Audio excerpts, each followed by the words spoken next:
Tanggapan saya sih sebenarnya itu hal yang biasa dalam dinamika berorganisasi ya. Jadi kalau saya bisa memberi masukan, ini bukan pemecatan tapi pemberhentian. Tidak ada PTDH. PTDH itu ada istilah di kepolisian karena mereka digaji oleh negara. Kalau kami ini pengacara tidak ada gajinya. Kami ini organisasi yang dilisensi oleh Mahkamah Agung ya melalui Pengadilan Tinggi Negeri untuk dilegalkan sumpahnya.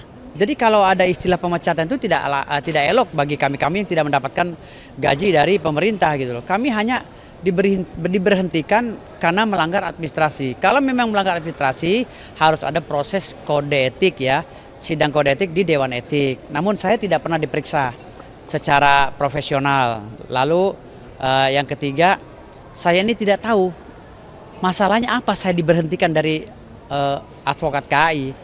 Karena saya tidak pernah melanggar, saya ini orang yang berjuang berdasarkan kuasa untuk membela hak hukum klien saya. Adapun saya naik ke meja, itu kan saya spontan karena melihat pegawai pengadilan yang saya anggap itu bukan PAMDAL ya, dan jaksa yang masuk terlalu riuh ripah dan memprovokasi yang mengatakan bahwa dia ada keributan, makanya saya protes. Tolong jangan aniaya klien saya bilang begitu. Tetapi itu spontanitas sifatnya. Saya naik, lalu jaksa menunjuk saya, suruh turun, saya turun. Karena saya spontan. Kalau saya ada niat naik ke atas meja, pasti saya teruskan loncat ke depan. Tapi karena memang saya nggak ada niat, karena sifatnya spontan dan saya melihatnya ke depan, karena klien saya dianiaya. Ya, versi saya dianiaya. Jadi saya naik, gitu loh. Lalu saya ditunjuk suruh turun, saya patuh. Saya turun lagi, gitu loh. Karena saya paham itu. Berarti memang atas dasar spontanitas. Spontanitas, kecuali kalau sudah disomasi, diperingati oleh jaksa, saya suruh turun tidak turun, nah itu saya melanggar contempt of court. Dan mekanisme contempt of court itu ada beberapa mekanisme ya, nggak bisa langsung contempt of court, langsung disidang di pengadilan negeri karena melanggar KUHP, tidak, harus ada turunannya dulu, rentetan ceritanya seperti apa, bagaimana mekanismenya contempt of court bisa disematkan kepada saya. Harus ada pelanggaran-pelanggaran administrasi di dalam ruang persidangan, dalam proses persidangan. Nah ini kan persidangannya sudah tidak ada. Hakim sudah menutup, hakim sudah keluar, lalu jaksa masuk ke dalam dengan riuh ripah ya kan, dengan ributnya, dengan teriak-teriak, wah ini ribut, lalu ada lagi pegawai pengadilan, dua pengadilan menganiaya klien saya. Nah ini saya sebagai kuasa hukumnya melakukan tindakan preventif untuk mengamankan klien saya, walaupun ada kekeliruan. Nah hari ini saya dipecat oleh Kongres Advokat Indonesia, katanya dipecat ya. Ini dasarnya apa? Jadi pemecatannya itu secara langsung? Secara langsung, tidak ada namanya, Sidang begitu ya? nggak ada sidang etik, tidak ada. Bagaimana mekanismenya sesuai dengan Langsung naik meja itu langsung dilakukan pemecatan atau seperti nggak. Naik meja itu kan kami kan hari Kamis ya. Naik meja kalau nggak salah Kamis ya, Kamis. Tetapi pemecatannya hari Minggu, gitu loh. Jumat Sabtu kan tidak ada kegiatan karena KAI lagi melakukan Kongres Advokat di Bandung kan gitu. sempat ada komunikasi begitu? Kenapa pemecatan alasannya? Alasan buat mereka untuk pemecatan itu seperti apa? Ketua DPD Provinsi Banten sudah mengatakan kepada saya sudah berbicara berkali-kali kepada DPP, tapi DPP didesak oleh seluruh masyarakat Indonesia dan DPD juga ikut campur di seluruh Indonesia, 37 provinsi ikut juga terprovokasi oleh ulah netizen ya, yang akhirnya pemecatan saya bukan berdasarkan administrasi hukum, tetapi berdasarkan desakan netizen. Jadi ini yang saya bilang tadi, ini hukum kok jadi dibolak-balik di Indonesia, saya bingung. Saya sampai sekarang nggak masuk akal ini. Tapi saya nggak ada masalah karena biar gimana pun di KAI itu kan orang tua saya semua, rekan saya, sahabat saya yang selama ini berjuang bersama saya nggak dendam sama mereka, nggak apa ya, saya anggap ya udah lumrah. Dan adapun hari ini saya dilaporkan oleh Mahkamah Agung ya bersama Bang Rasman Administration, saya bilang sama Bang Rasman, Bang ini kita ikuti karena biar gimana Mahkamah Agung kan orang tua kita. Jadi saya sudah minta maaf secara terbuka ke Mahkamah Agung ya. Saya juga sudah minta maaf kepada Kepala Pengadilan Negeri Jakarta Utara.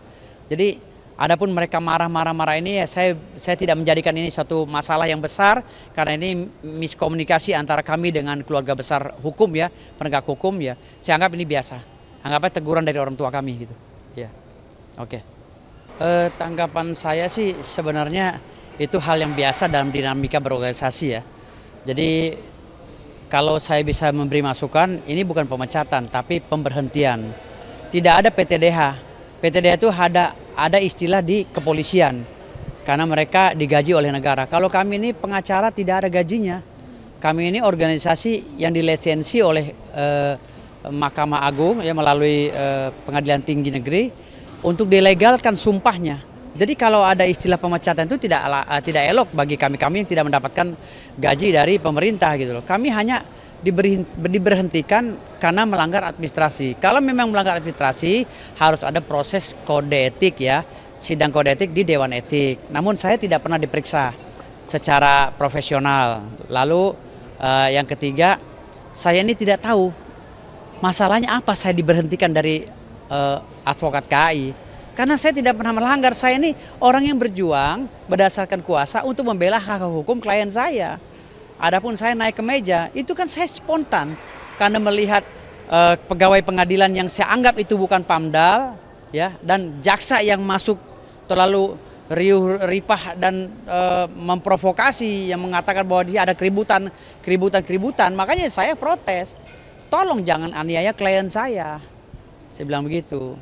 Tetapi itu spontanitas sifatnya. Saya naik, lalu jaksa menunjuk saya, suruh turun, saya turun.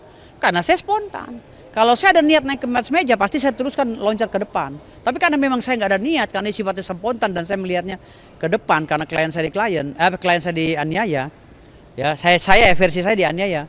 Jadi saya naik, gitu loh. Lalu saya ditunjuk suruh turun, saya patuh, saya turun lagi, gitu loh. Karena saya paham itu. Spontanitas, kecuali kalau sudah disomasi, diperingati oleh jaksa, saya suruh turun tidak turun, nah itu saya melanggar contempt of court.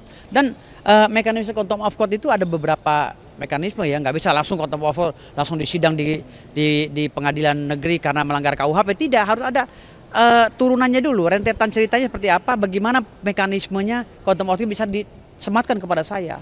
Harus ada pelanggaran-pelanggaran administrasi di dalam ruang persidangan, dalam proses persidangan. Nah ini kan persidangannya sudah tidak ada. Hakim sudah menutup, hakim sudah keluar, lalu jaksa masuk ke dalam dengan riuh ripah ya kan, dengan ributnya, dengan teriak-teriak, wah ini ribut, lalu ada lagi pegawai pengadilan, dua pengadilan menganiaya klien saya. Nah ini saya sebagai kuasa hukumnya melakukan tindakan preventif.